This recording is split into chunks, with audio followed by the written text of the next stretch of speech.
السلام علیکم، welcome back guys on science studio. آج کی اس ویڈیو میں ہم بات کریں گے کہ زیادہ میٹھا کھانے سے بچوں میں کون سی بیماریاں ہو رہی ہیں جو پہلے نہیں تھیں۔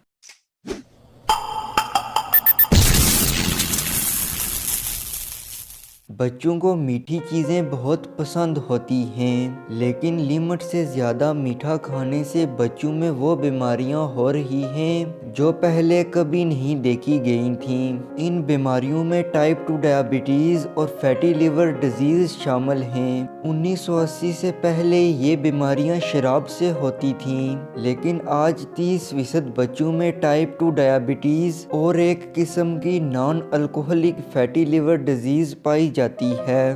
بچوں میں ٹائپ 2 ڈائبٹیز ٹائپ 1 جتنی کامن ہو رہی ہے۔ سوال یہ پیدا ہوتا ہے کہ اگر فیٹی لیور ڈیزیز کی وجہ الکوہل ہے تو یہ بچوں میں کیسے ہو رہی ہے؟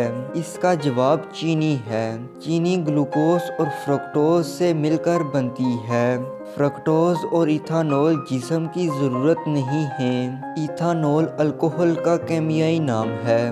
جگر میں فرکٹوز اور ایتھانول سٹریٹ میں تبدیل ہوتے ہیں اور آخرکار اس سے FLD ہوتی ہے۔ الکوہل سے الکوہلک فیٹی لیور ڈیزیز اور fructose non alcoholic fatty liver disease کی وجہ بنتی ہے۔ ان شارٹ آپ یہ کہہ سکتے ہیں کہ چینی الکوہل جتنی خطرناک ہے۔